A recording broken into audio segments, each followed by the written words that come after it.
Welcome to the Popish Plot. I'm Nate. And I'm Mike. We're without Jess today, but we're going to soldier on anyways. We'll put on a brave face. That's right. We think we can do this. Today is the next installment of our book report on The Defendant, or as Mike and I like to call it, our defense of The Defendant. And today we're talking about a defense of Farce. I really enjoyed this essay. I did as well. He really gets to the point, like, right at the beginning. And I really found this to be... Well, first, wait. Haven't we already done this? I mean, we did a defense of nonsense. Whereas his defense of nonsense was just about being nonsensical for the, not solely for its own purpose, but to just sort of derive a certain amount of joy from the nonsense. And to puncture the bubble of pompous and pretentious seriousness. Exactly. Farce is a deliberate fun-making of something. For the purpose of pointing out that life is not all just tragedy and toil, but is in fact joyful. Exactly. So, like, if we had a movie that was romantic, but yet at the same time made fun of how seriously everybody takes romantic comedies, that would be a farce, a romantic farce. But I interrupted your train of thought. Yes, but as I was saying, one of the things I liked about this essay is he gets right to the heart of the matter. He does at the beginning. He gets to the point much more quickly than normal. Right here, right at the beginning, in first paragraph, a comedy is spoken of as degenerating into farce. It would be a fair criticism to speak of it changing into farce. But as for degenerating into farce, we might equally reasonably speak of it as degenerating into tragedy. And here we come to the basic problem. The world has become so joyless and so serious that we no longer think that expressing joy is serious. Yes. For something to go from a point of seriousness to a point of hilarity about that seriousness is automatically viewed as a negative transition. It could move from being serious about this thing to being serious about that thing, and that's a perfectly reasonable transition. Mm-hmm. A romance could turn into a tragedy, and that would be totally reasonable. But if a romance transitioned into a farce about romanticism, well, that would be a negative. It would have, as he pointed out, be considered as degenerating. Yeah, which is just completely unfair. It is. Because life is more than just pain.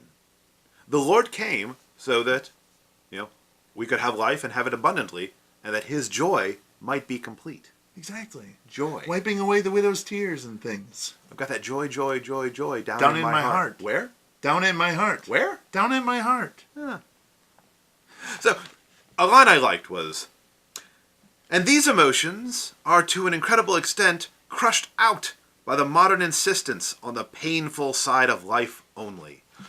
We live in an age of unparalleled plenty. Yeah. Yes, there is poverty.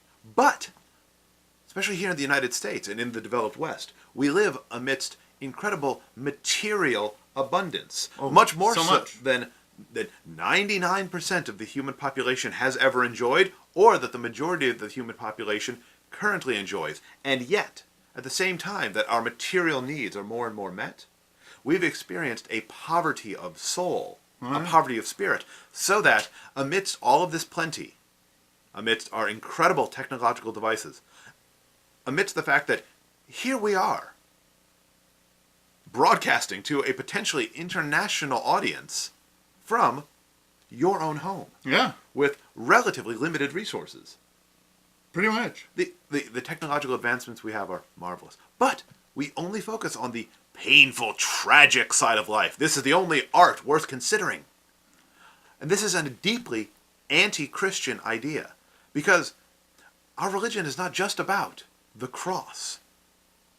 It's also about the resurrection. And what's more joyful than the defeat of death?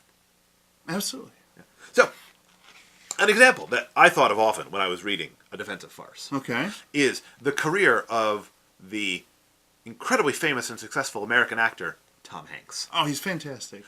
Tome Hanks was, in my youth, especially in the 1980s, one of our finest comedic actors. Seriously, I have not seen a single comedy that he was in during that time that I have not enjoyed. Classic films such as The Burbs, The Man with One Red Shoe, The Money Pit, and a favorite of both yours and mine, Joe versus the Volcano. a film that, of course, is a farce. Oh, it is. But at some point in the early 1990s, though, Tom Hanks realized something. He's never going to get that acclaim. Nobody gets an Academy Award. Nobody gets an Academy Award for Best Actor for their role in a comedy. No. And so he devoted himself to tragedy, as if tragedy was a more worthy art form. And we are not meaning to knock Mr. Hanks. No. He does, in most every movie I've seen him in, he has done a fantastic job. With the exception of the deeply anti-Catholic films, The Da Vinci Code and Angels and Demons. Those are terrible. That's an episode for another time. Yeah. Besides, they're working with terrible source material. In fairness, I don't think that was necessarily Mr. Hanks' problem, other than the fact that he signed on to do that project. And he had no problem cashing the paychecks. That's really seriously. But in pursuit of that acclaim, he completely abandoned the genre of comedy. And even when he came back to the comedy, it was always just a little too serious. There is one destructive fallacy and disadvantage of this focus on tragedy. The notion that comic literature is in some sort of way superficial. And this takes us back to Joe versus the Volcano. Yes. A farce, pointing out the absurdity of a workaday world where we have lost any sense of the joy and splendor of life. Exactly. It is, in my humble opinion. And the only way for him to regain that joy is by getting rid of the workaday world completely. Is by going on an impossible adventure. Exactly. It is one of Hanks's most affecting works. The scene where he's floating on his luggage in the middle of the ocean and he sees the moon rising, and in his dehydrated state, he simply thanks the creator, the unknown creator, for the beauty of his world. Yeah. Farce is no less serious than tragedy. No, in fact, I feel that there's a really good line that he put in here, which really points out just how seriously we should take not taking things seriously. Sock it to us. All right. Well, the literature of joy is infinitely more difficult, more rare, and more triumphant than the black and white literature of pain. It's harder to write material just about joy than it is to go and write about tragedy or about pain, about suffering, and about seriousness. One could say that farce is one of our principal motivations here at the Popish Plot. Oh, yes. Yes, they could. Because we enjoy being Christian intensely, and we want to share that joy with you. And even in the times when things are serious and things are difficult, we know that there is more to it, that there's more to this life than what's right here. And we can through that take a step back. Mm-hmm. One of the examples to which our brother GK alludes time and again is two works of Shakespeare. Even in a world where we poo-poo farce, people still go to see A Midsummer Night's Dream, and that this is no less significant a work of art than King Lear. Nope. Very different in tone? Yes. Yeah. But it speaks no less to actual human experience.